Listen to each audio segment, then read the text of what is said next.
예, 경제학 원론 예, 강의를 시작하겠습니다. 본의 아니게 저희 아이가 지난주 토요일에 어, 확진이 되어서 며칠 동안은 저도 괜찮은데요. 이제 혹시나 내일 모레가 이제 아마 잠복기가 이제 끝나는 시점이어서 안 그래도 오늘 이제 병원에 잠깐 갔더니 병원에서 또 의사 선생님께서 그렇게 말씀을 하시더라고요.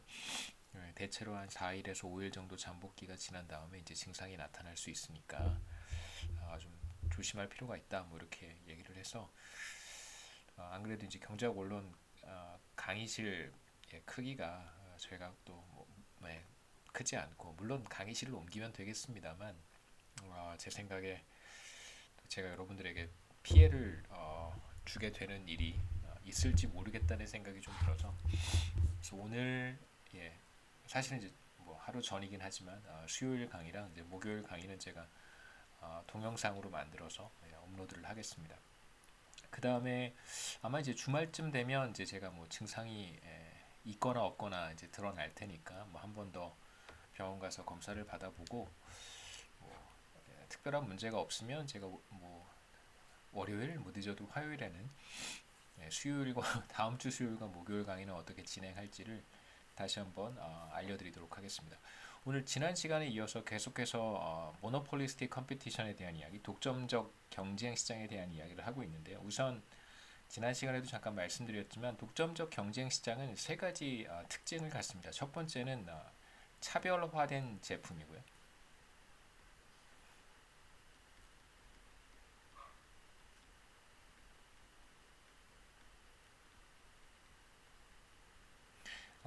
이걸 이제 그 말씀드렸지만 큰 카테고리에서 생각하셨으면 좋겠어요. 뭐 음식점 산업이라든가 혹은 뭐 의류 이렇게 좀 큰 카테고리에서 생각해 보면 내가 판매하는 음식은 다른 레스토랑에서 판매하는 음식과는 다릅니다. 본질적으로 다르긴 하지만 그렇다고 해서 사람들이 꼭 내가 만들어서 판매하는 음식만 먹어야 되는 것은 아니겠죠. 마찬가지로 이제 제가 만들어서 판매하는 뭐 청바지가 있는데 제가 만들어서 판매하는 청바지가 어떤 고유한 차별화된 특성이 있습니다만 뭐 특수한 진을 사용할 수도 있고 뭐 특수한 뭐 염색 방법을 제가 사용할 수도 있고 또는 뭐 이렇게 빈티지하게 뭔가 만들어내기 위해서 뭐 가공하는 방식을 좀 특별하게 만들 수는 있겠지만 그렇다고 해서 모든 사람들이 제가 만드는 청바지를 입어야 되는 것은 아니죠. 그건 이제 독점 시장의 특징이고 저랑 조금은 다르지만 그래도 조금 비슷한 형태의 청바지를 만드는 기업들이 많이 있을 테니까 제가 만약 가격을 조금 인상한다고 한다면 뭐 제 제품을 좋아하는 사람들은 저한테 남아 있겠지만 어떤 로열티를 가지고 남아 있겠지만 적지 않은 사람들이 독점과 비교했을 때 적지 않은 사람들이 제가 만들어서 판매하는 제품을 포기하고 예, 등을 돌리고 다른 업체들에게로 갈 수 있습니다. 두 번째 특징은 바이어들도 굉장히 많고 이제 셀러들도 많다는 것이고 세 번째 특징은 엔트리와 엑싯이 자유롭다는 것입니다. 뭐 이제 이지 엔트리 혹은 뭐 프리 엔트리, 프리 엑싯에 대한 이야기는 이제 우리가 단기 장기 구분해서 오늘 말씀드릴 텐데 그때 다시 한번 설명드리도록 하겠습니다.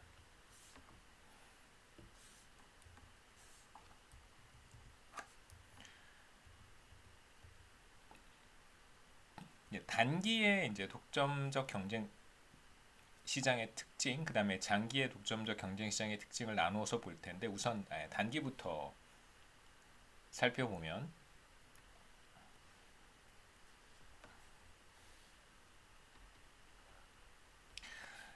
단기에는 독점적 경쟁 시장이 이윤을 볼 수도 있고요. 그 다음에 손실을 볼 수도 있고 혹은 이윤도 손실도 아닌 이윤이 제로가 되는 경우도 있을 수 있습니다. 여하튼 이제 가장 중요한 특징은 우리가 독점 시장에서 분석했던 방식과 크게 다르지 않다는 거고요. 독점적 경쟁 기업도 monopolistically competitive한 기업, 그렇게 표현하기도 하는데요. 독점적 경쟁 기업도 마찬가지로 자신의 이윤을 극대화하는데 이윤 극대화 산출량 수준을 어디에서 찾으시면 되냐면 한계의 수입과 한계비용이 같아지는 점에서 뭐 크로싱 포인트라고 제가 설명드렸는데 두 곡선이 만나는 점에서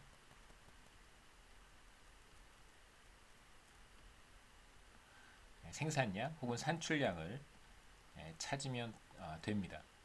그렇게 해서 이윤 극대화 산출량 수준을 Profit Maximizing Output 레벨을 우리가 찾을 수 있을 거고요. 말씀드렸듯이 단기에는 이러한 의사결정을 통해서 어떠한 산출량을 찾을 텐데 이윤을 보고 있다면 이윤 극대화 산출량이라고 하고 만약에 손실을 보고 있다면 손실 극소화 산출량 Loss Minimizing Output 레벨 이렇게 표현하기도 하는데요. 그 산출량 수준을 찾을 수 있습니다. 그 다음에 이제 독점과 구분되는 차이점이 하나 있는데 독점적 경쟁 기업이 가격을 인상을 하게 되면 독점 기업과 마찬가지로 소비자들을 잃을 수는 있습니다만 독점 기업보다 소비자들을 더 많이 잃어버리겠죠.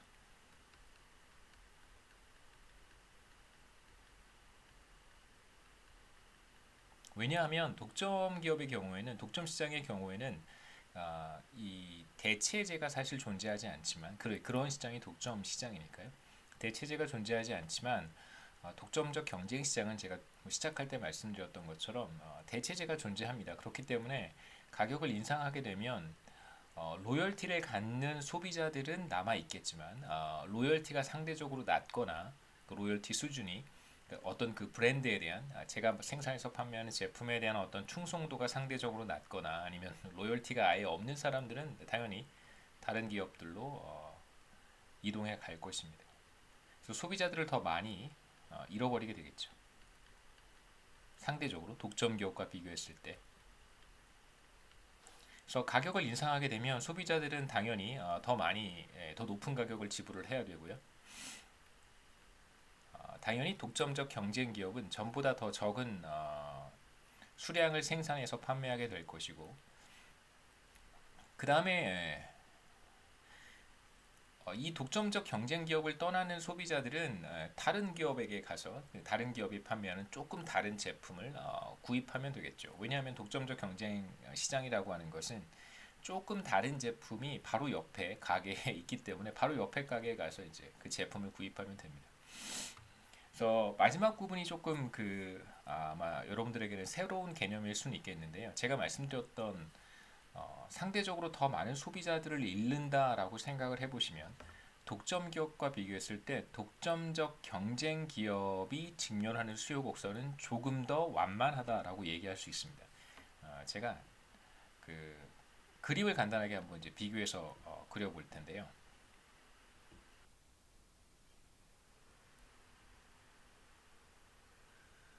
독점 기업의 경우에 이제 나눠서 한번 그 생각을 해볼 수 있을 텐데요.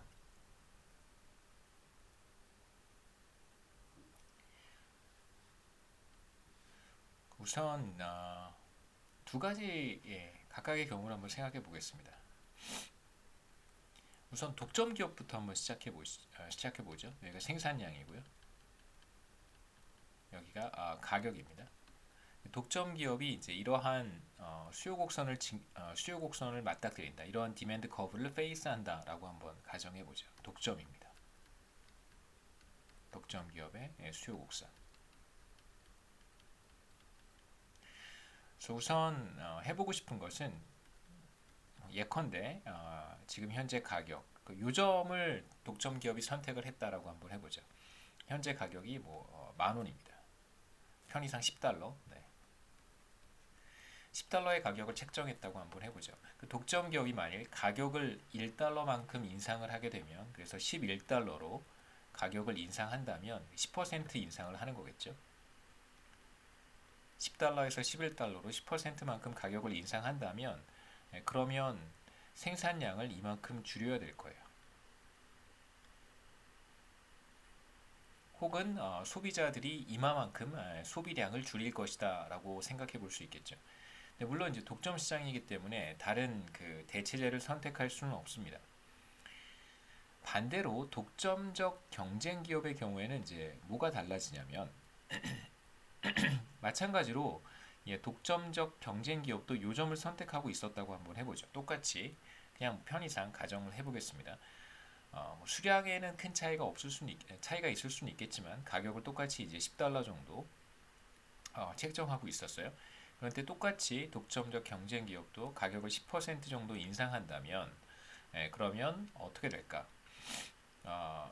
10달러에서 11달러로 가격을 인상한다면 독점 기업이 줄이는 생산량보다 훨씬 더 많이 줄여야 될 거예요.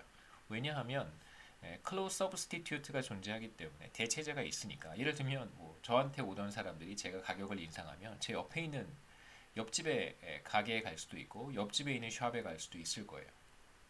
그렇기 때문에 독점 기업보다 더 많이 생산량을 줄여야 될 것입니다.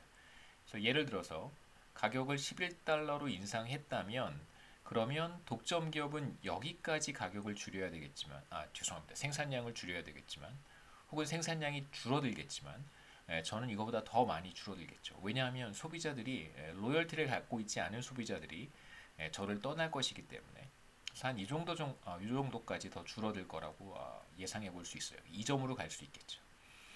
그래서 독점적 경쟁 기업이 직면하는 수요 곡선은 독점 기업이 직면하는 수요 곡선보다 더 완만하다고 할 수 있습니다. 더 완만하겠죠.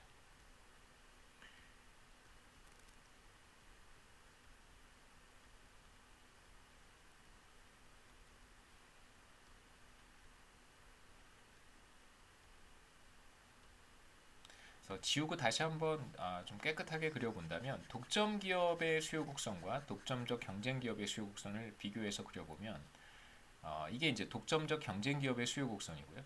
그 다음에 독점 기업의 수요 곡선이 이거보다는 조금 더 가파르다고 할 수 있습니다. 이렇게 표현할 수 있겠죠. 독점적 경쟁 기업의 수요 곡선이 더 완만한 이유는 사실 로열티를 굉장히 강하게 갖고 있는 소비자들만 남고 가격을 인상했을 때 그렇지 않은 소비자들은 클로즈 서브스티튜트가 있기 때문에 대체재가 상당히 많이 존재하는 시장이란 말이에요. 독점적 경쟁 시장은 그렇기 때문에 소비자들을 더 많이 잃어버리게 될 것입니다. 그래서 여기에서 제가 표현한 것은 독점적 경쟁 기업이 직면하게 되는 디맨드 커브는 독점 기업이 직면하는 디맨드 커브보다 더 일래스틱할 것이다 라고 하는 표현은 더 완만하다고 생각하시면 됩니다. 그러니까 가격을 똑같이 10달러에서 11달러로 10%만큼 죄송합니다. 인상했을 때 그때 생산량의 감소가 더 큰 것을 우리는 이제 일래스틱하다고 표현하거든요. 더 탄력적이다라고 얘기합니다. 제가 탄력성에 대한 이야기는 사실 경제학 원론에서 잘 하진 않기 때문에 따로 설명을 드리고 싶진 않았지만 그냥 참고로 그냥 이건 뭐 알아두시면 좋을 것 같아요. 시험과 전혀 무관합니다. 시험에서는 탄력성에 대한 이야기를 절대 물어보지 않겠습니다. 그래서 가격이 1달러만큼 상승했을 때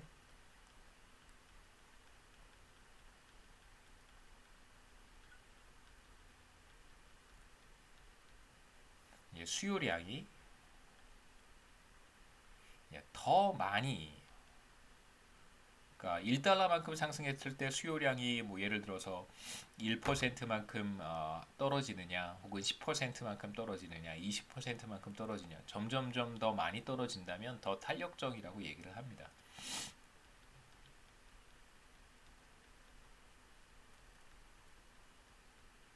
그때 더 탄력적이다, more elastic하다라고 표현하고요. 수요 곡선에서 물론 이제 수요 곡선이 직선의 형태를 갖지는 않겠지만 우리가 수요 곡선이 직선의 형태를 갖는다고 한다면 대체적으로 정확한 표현은 아니지만 대체적으로 더 완만할 때 일래스틱하다라고 이야기를 합니다.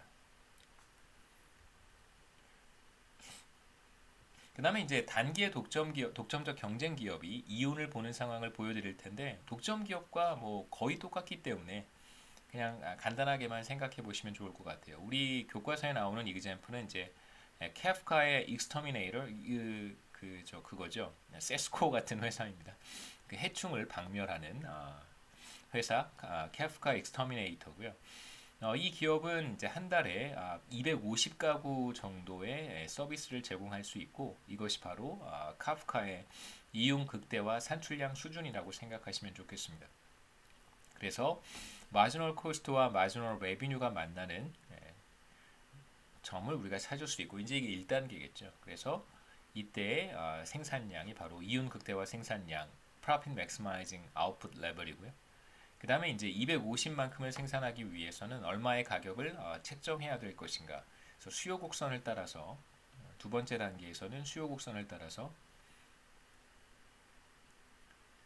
가격을 찾으면 이제 $70가 되겠죠. $70의 가격을 책정하면 수요 곡선에 따라서 혹은 마켓 디맨드에 따라서 사람들은 250 만큼, 여기서는 이제 사실 250 세대, 250 가구가 되겠지만 그런 250 가구까지 카프카의 서비스를 이용할 것이다라고 얘기할 수 있습니다. 여기에서 보시면 가격은 $70고요. 250 만큼을 생산해서 공급할 때 이때의 평균 비용은 $30. 에버리지 토럴 코스트를 따라서 읽어보시면 에버리지 토럴 코스트는 250 가구의 서비스를 제공한다면 그러면 $30입니다. 그래서 프라이스와 에버리지 토럴 코스트의 차이가 바로 단위당 이윤, 프로핏 퍼 유닛이 되고요. 그래서 카프카의 경우에는 이제 프로핏 퍼 유닛이 70-30, $40가 됩니다. 그래서 지금 이 경우에는 카프카는 이윤을 보고 있는 경우라고 할 수 있죠. 그래서 이윤의 합 혹은 그냥 단순히 이윤은 얼마가 되냐면 프로핏 퍼 유닛에다가 $40에다가 모두 250 세대의 서비스를 제공하고 있으니까 250을 곱한 $10,000가 바로 카프카의 단기 이윤이 되겠죠. 장기로 넘어가 보겠습니다. 장기에는 어떤 현상에 주목할 필요가 있냐면 독점적 경쟁 시장에서요. 장기에는 엔트리가 가능합니다. 물론 당연히 엑시트도 가능하죠. 프리 엔트리 혹은 뭐 이지 엔트리, 이지 엑시트를 우리가 가정을 했습니다.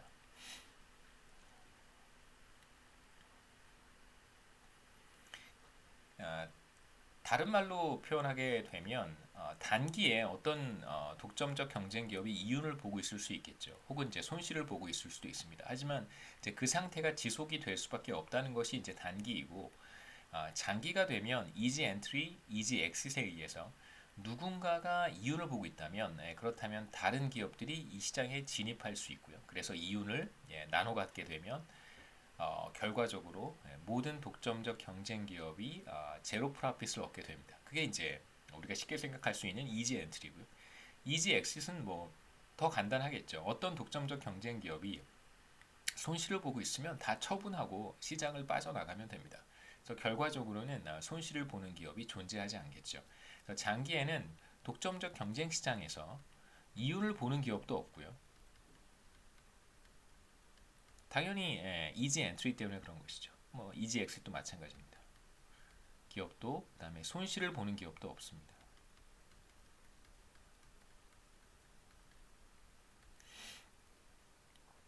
카프카의 경우로 이제 한번 생각해 볼 텐데 카프카는 지금 우리 앞에 슬라이드에서 이윤을 보고 있었어요.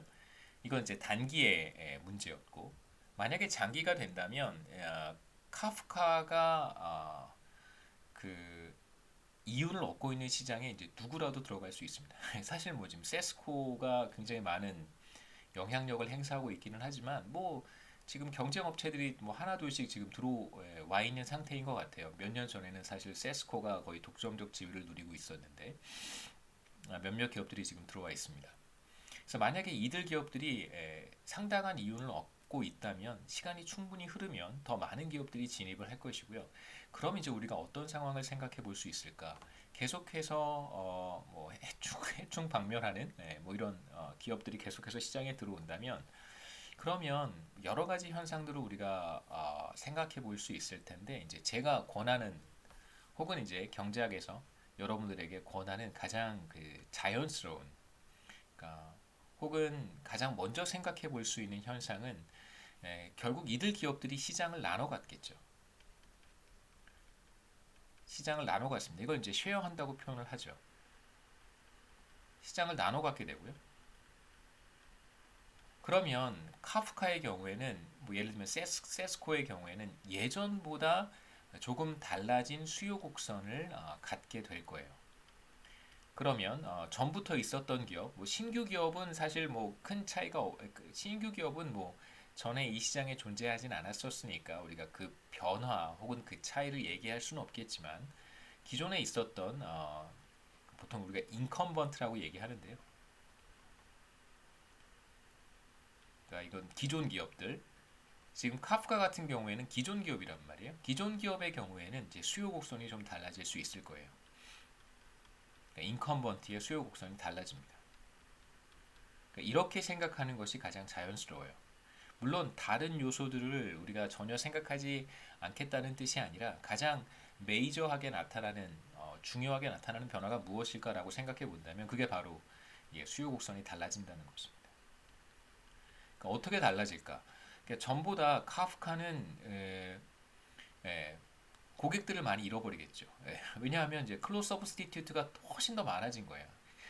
그렇기 때문에 당연히 카프카에 대한 어떤 그 로열티가 굉장히 강한 소비자들이 아니라면 그렇다면 대체로 무차별할 테니까 뭐 다른 기업에 맡겨도 별 차이가 없을 테니까요. 그래서 이제 시장을 그러니까 가격이 변하지 않더라도 이제 시장을 나눠 갖게 되고 카프카는 전보다 더 낮은 위치에 있는 수요 곡선을 갖게 됩니다. 이게 무슨 뜻이냐면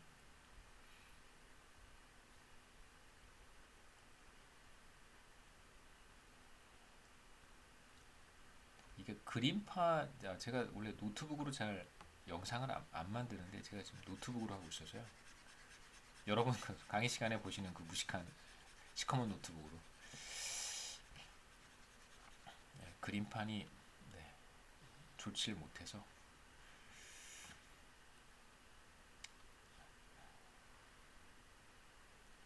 이게 원래 이제 카프카가 맞닥뜨렸던 페이스하고 있었던 수요 곡선이라고 한번 해보죠.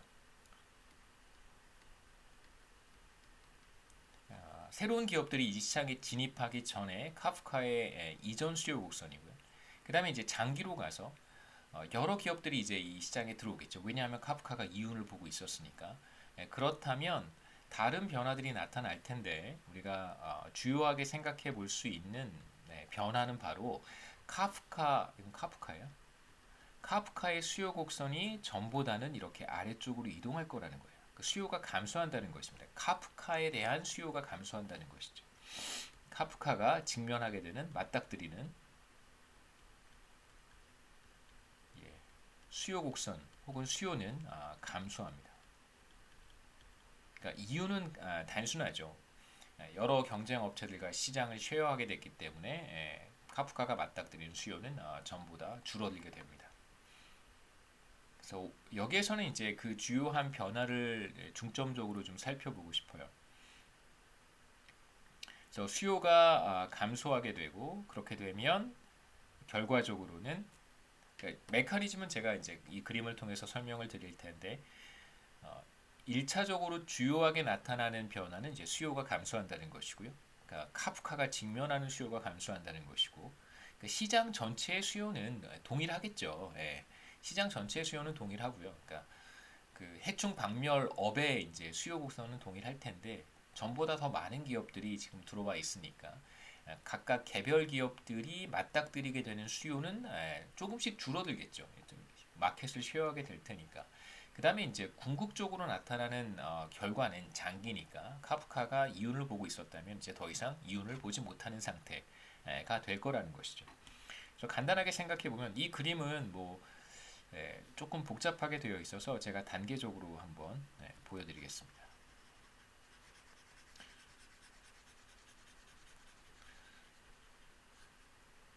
우선 두 개의 곡선만 한번 생각해 보면 좋을 것 같은데요. 자 이렇게 최초의 디맨드 커브와 그 다음에 에버리지 토럴 코스트를 생각해 보면 조금 도움이 됩니다. 이게 이제 에버리지 토럴 코스트라고 한번 해보죠. 이러한 상황에서 이제 장기가 되어서 카프카는 이윤을 보고 있었습니다. 단기에 이제 장기가 되어서 여전히 이윤을 보고 있다면 시장에 여러 기업들이 들어올 것이고 그래서 카프카가 맞닥뜨리게 되는 수요는 전보다 감소할 거예요. 그 수요가 이렇게 쭉 줄어들겠죠. 여전히 이윤을 보고 있다면 계속해서 기업들이 들어올 테니까 카프카의 수요는 계속 줄어들어서 이렇게 계속 줄어들겠죠. 계속 줄어들어서 어디까지 가냐면 에버리지 토럴 코스트랑 정확히 만나는 점까지 가게 돼요. 이 점까지 가게 됩니다.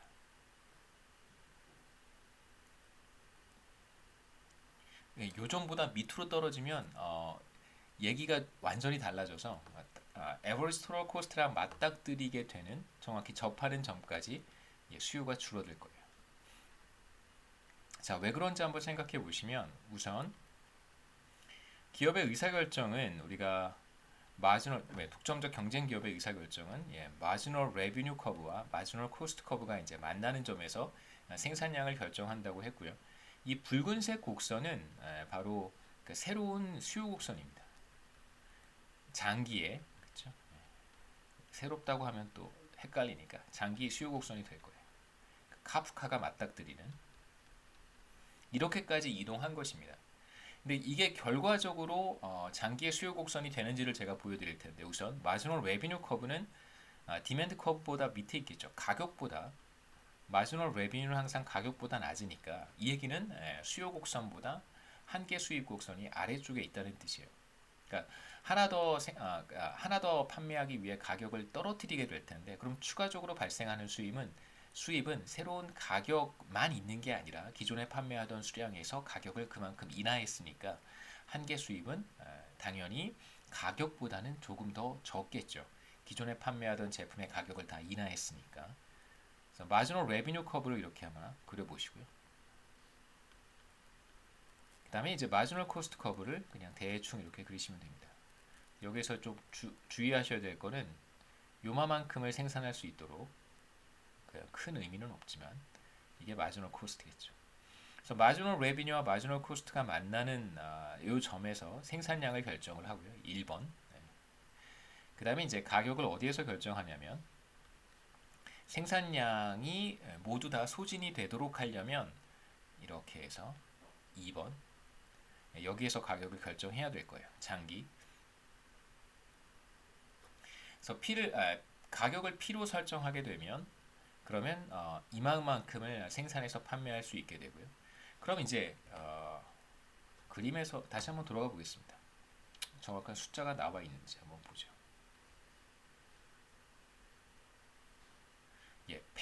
100이었습니다. 100. 여기가 이제 100이 되고요. 100개를 생산해서 판매하는 것이 최선인데 100개를 생산해서 판매하기 위해선 가격을 P로 설정해야 되고 그때의 에버리지 토럴 코스트가 바로 프라이스와 같아지겠죠. 이때 요 점에서의 특징은 바로 에버리지 토럴 코스트와 프라이스가 같아진다는 것입니다. 물론 제가 그림을 그렇게 그리긴 했지만 의도적으로 그렇기 때문에 이게 이제 장기에서의 독점적 경쟁 기업의 이윤 또는 뭐 의사결정 문제가 될 거예요.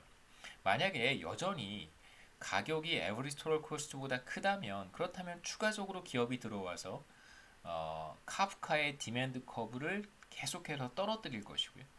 그러면 궁극적으로 가격은 에버리지 토럴 코스트와 같아질 거예요. 만약에 더 많은 기업이 들어와서 디맨드 커브가 그러니까 카프카의 디맨드 커브가 더 떨어지고 그래서 프라이스가 에버리지 토럴 코스트보다 작아지는 사태가 벌어진다면 이러한 상황이 벌어진다면 그러면 카프카의 이윤은 0보다 작아지니까요.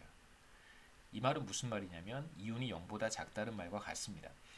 그러면 당연히 뭐 카프카가 나가든가 아니면 카프카와 기본적으로 비슷한 기업들일 테니까 물론 뭐 더 우월한 기술을 가지고 있는 기업이 존재할 수 있다고 우리가 가정할 수는 있겠지만 그런 문제가 좀 복잡해지니까요. 거의 카프카와 동일한 기업들이 시장에 들어오고 있다 이렇게 생각하시는 것이 우리가 비교적 복잡한 문제들을 단순화할 수 있습니다. 그러면 뭐 대체로 카프카와 다 비슷한 기업들일 테니까 카프카가 나가든가 아니면 카프카와 비슷한 기업들이 들어왔던 기업들이 나가든가 그런 의사결정을 하겠죠. 그래서 결과적으로는 프라이스가 에버리지 토럴 코스트와 같아지는 점이 바로 독점적 경쟁 시장에서의 장기 균형 상태라고 할 수 있습니다. 그래서 간단하게 여기서 정리를 해보면 1번은 당연히 누군가 이윤을 보고 있다면 독점적 경쟁 시장에서 장기에 여러 기업들이 이 시장에 진입하게 될 것이고요. 그럼 개별 기업들이 직면하게 되는 수요 곡선은 아래쪽으로 이동할 거예요. 그래서 시장을 계속해서 나눠갔기 때문에 쉐어하기 때문에 개별 기업의 수요는 감소한다라고 생각할 수 있고요. 그래서 언제까지 기업들의 진입이 이루어지냐면 프라이스와 에버리지 토럴 코스트가 같아지는 점까지, 그래서 요 점까지 계속해서 이제 시장의 진입이 이루어지겠죠. 세 번째는 뭐 전형적인 기업의 의사결정, 이윤 극대화 문제라고 보시면 되겠습니다. 그래서 말씀드렸듯이 카프카는 이 경우에 전혀 이윤을 얻지 못하겠죠. 장기에.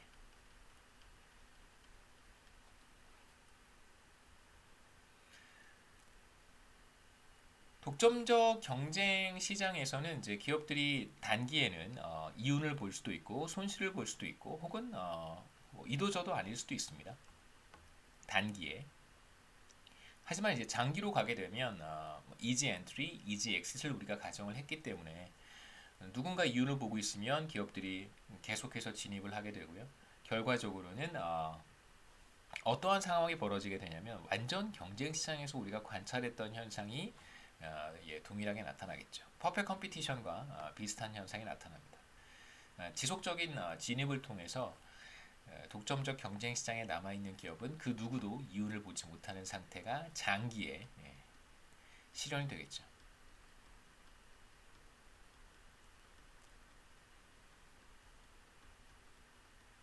물론 이제 여기에서 제로 프라핏이라고 하는 것이 정말 아무것도 얻지 못하는 그런 상태가 아니고요. 뭐 제가 만약에 치킨집을 운영을 한다고 한다면 사실 제가 오너이긴 하지만 뭐 제가 이제 오너가 돼서 치킨집을 운영한다고 하면 제가 오너이긴 하지만 마치 꼭 제가 제 자신에게 급여를 지급하는 상황도 생각해 볼 수 있겠죠. 그러니까 제가 제 자신에게 최저임금을 지급하는 상황일 수 있는 것입니다. 그러면 사실 저는 최저임금을 받고 사실 자영업을 하는 상황이 될 수도 있는 거니까 그런 경우에 제로 프라핏이라고 생각하셨으면 좋겠어요. 그러니까 제 자신한테 최저임금을 주고 남는 게 없는 상태 이런 게 이제 제로 프라핏이라고 할 수 있겠죠. 그럼 이제 저는 자영업을 하나 아니면 그 옆에 옆집 치킨집에 가서 최저임금을 받고 일을 하나 사실상 다르지 않습니다. 뭐 다른 게 있다면 오너라고 하는 자신감, 뿌듯함 그 정도만 있겠죠. 물론 이제 제가 좀 장난스럽게 얘기는 했지만 장난은 아니고요. 당연히 의미가 있겠죠, 그렇죠?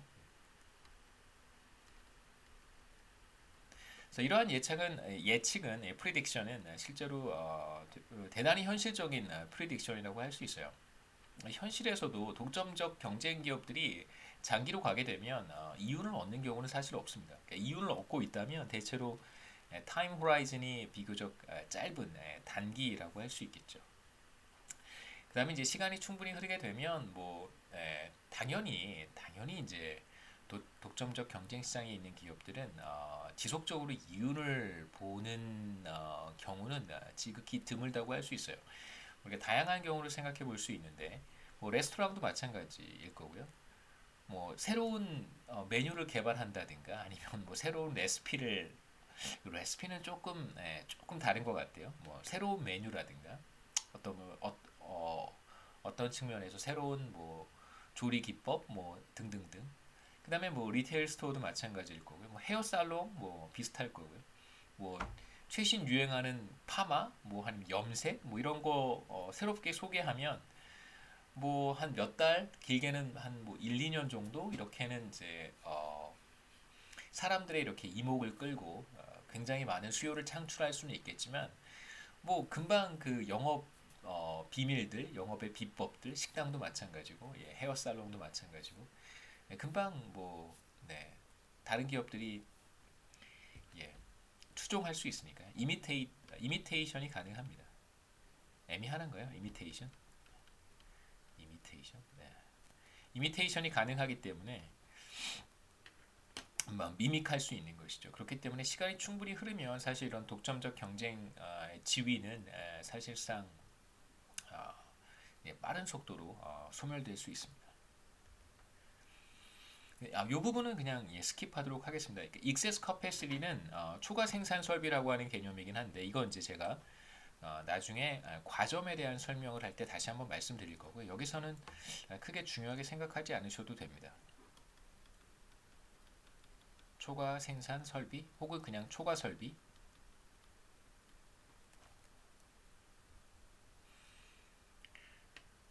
그다음에 이제 모노폴리스틱 컴피티션의 경우에 우리가 계속해서 한계 수입과 한계 비용이 같아지는 점에서 생산량을 결정하고 이윤 극대화 생산량이겠죠. 그다음에 이제 그 생산량을 모두 소진시키기 위해서는 얼마의 가격을 책정해야 되는가? 뭐 그 생산량을 판매하기 위해서 필요한 가격은 얼마인가? 그래서 가격 책정에 대한 문제를 봤는데요. 독점적 경쟁 기업은 이렇게 이제 가격에 대한 의사결정만 하는 것이 아니고 가격 이외의 요인들을 가지고 경쟁하는 경우도 뭐 현실에서는 굉장히 많이 관찰이 됩니다. 그래서 뭐 비가격 경쟁이라고 생각하시면 되겠죠. Non-price competition은 가격 이외의 것들을 가지고 경쟁을 한다. 그럼 어떤 것들이 가격 이외의 것들일까? 제가 여기 좀 적어놨는데요. 더 나은 서비스를 제공한다든가, 혹은 뭐 자동차 회사 같은 경우에 꼭 자동차 회사가 독점적 경쟁 기업이라고 보기엔 좀 어렵겠습니다만, 문득 뭐 드는 생각은 자동차 회사여서요. 워런티 같은 경우라고 할 수 있겠죠. 그렇죠? 예, 워런티를 제공하는 거예요. 그래서 뭐 5년 동안 뭐 엔진의 결함이 발생하면 뭐 새로운 차로 교환해 주겠다라든가, 혹은 뭐 트랜스미션이라든가 차 내부에 어떤 문제가 발생하게 되면 그러면 새 차로 교환해 주겠다. 뭐 5년 뭐 8만 킬로미터, 5년 10만 킬로미터 이런 식으로 이제 어떤 워런티를 제공할 수 있겠죠. 그게 이제 가격과 무관한 제품의 어떤 서비스, 그 다음에 워런티와 관련된 부분이라고 할 수 있고요.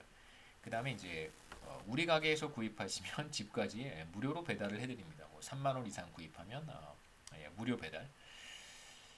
그 다음에 뭐 포장을 조금 더 예쁘게 해준다든가, 뭐 요즘은 사실 포장도 돈 받고 해주는 데가 꽤 많단 말이에요. 무료로 포장을 해준다든가.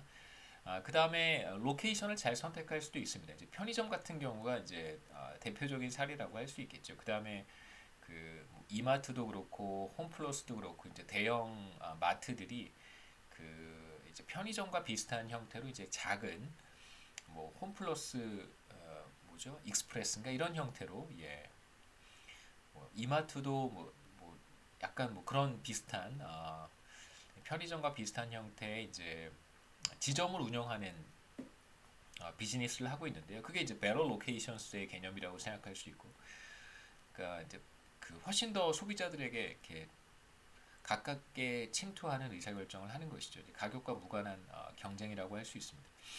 그 다음에 뭐 당연히 여러분이 관심이 많고 좋아하시는 애드버타이징도 비가격적인 요인이라고 할 수 있겠죠. 그래서 소비자들에게 더 적극적으로 어필하기 위해서 자신의 제품을 적극적으로 어필하기 위해서 이제 가격 이외의 요인들, non-price competition을 실제로 다양한 측면에서 많이 활용하고 있습니다.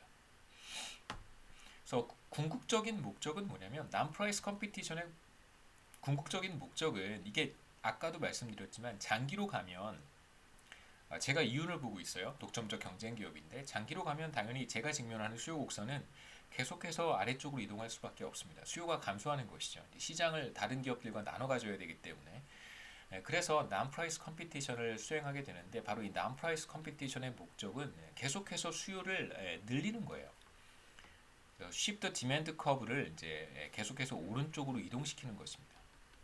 그러니까 내가 직면하는 수요 곡선을 계속해서 바깥쪽으로 이동시키는 거예요. 그럼 당연히 안쪽으로 이동하면 이윤이 감소할 것이고 바깥쪽으로 이동하면 이윤이 당연히 증가하겠죠. 바깥쪽으로 이동시키는 것입니다.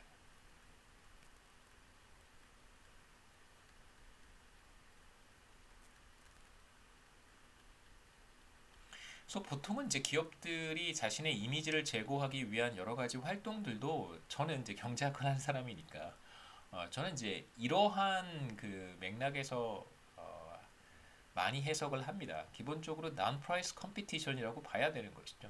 네. 그러니까 뭐 환경에 대해서 지대한 관심을 갖고 있는 것처럼 이제 광고를 하고 어떤 이제 소비자들의 이익을 마치 보호하는 것처럼 그럼 이제 공짜로 줘야 되는데 또 그렇진 않죠, 그렇죠? non-price competition은 기본적으로 단기에 이윤을 얻을 수 있는 방법이긴 하지만 이제 장기에는 마찬가지로 그렇지 않습니다. 그러니까 non-price competition이라고 하는 것도 결국은 뭐 언제든 베낄 수 있잖아요. 따라할 수 있고 흉내낼 수 있기 때문에 결국은 시간이 충분히 흘러서 장기로 가게 되면 이윤을 보는 것은 사실상 불가능합니다. 그 중요한 두 가지 메커니즘 여기 제가 적어놨는데요. Two forces, 그 장기에 이윤이 소멸될 수밖에 없는 이유는 과연 무엇일까? 이 두 가지 메커니즘이 작동하기 때문인데요. 아까 잠깐 말씀드렸던 이미테이션, M이 하나군요. 네, 모방이 가능합니다. 그러니까 저기업이 사용하는 어떤 그 친환경적 광고, 그 다음에 뭐 소비자의 권익을 보호하는 것처럼 포장하는 그런 광고들, 혹은 뭐 워런티 마찬가지고요. 딜리버리 서비스, 뭐 패키징 이런 등등등 다양한 형태의 서비스들은 이게 금방 이렇게 보고 있으면 똑같이 따라할 수 있잖아요. 그래서 이미테이션이 기본적으로 가능합니다. 그렇다면 독점적 경쟁 시장의 장기에 시장을 쉐어하고 있는 다수의 기업들이 똑같은 서비스를 어답트하게 되면 사실상 뭐 달라지는 것은 없는 것이죠. 모방을 하지 않는 기업이 오히려 빠르게 쇠퇴할 것이고, 그 다음에 이제 non-price competition이라고 해서 공짜는 아니니까요. 어떤 형태로든 비용이 발생하게 됩니다. 그래서 코스트가 발생하게 되고, 이 경우에는 non-price competition에 따른 코스트가 실제로 기업들의 average total cost를 위쪽으로 끌어올리는 그러한 작용을 할 수도 있죠. 이게 무슨 뜻이냐면, 자, 이 그림에서 한번 생각해 보시죠. 이 그림에서 average total cost가 이렇게 위쪽으로 이동하는 경우를 생각해 보시면 좋겠습니다. 그러니까 결국 non-price competition은 수요 곡선을 가능한, 그러니까 내가 직면하는 수요 곡선을 가능한 바깥쪽으로 이동시키려고 하는 목적이 있는 건데, 그 과정에서 반드시 비용이 발생할 것이고, 따라서 average total cost가 위쪽으로 이동할 수 있습니다. 그러니까 두 가지 효과를 동시에 같이 보셔야 되는 거겠죠. 그래서 나의 목적은 이렇게 아래쪽에 위치한 수요 곡선을 바깥쪽으로 이렇게 이동하고 싶은데, 그렇죠? 다운 프라이스 컴피티션을 통해서. 근데 이제 에버리지 토럴 코스트가 그대로 있으면 좋겠지만 뭐 그대로 있는 경우도 있을 것이고, 또 과도한 비용 지출이 발생한다면 또 에버리지 토럴 코스트가 위쪽으로 이동하는 현상도 나타날 수 있겠죠. 그래서 이미테이션, 그 다음에 다운 프라이스 컴피티션에 따른 비용 증가 때문에 평균 비용이 상승할 수도 있습니다. 다운 프라이스 컴피티션이 공짜는 아니니까.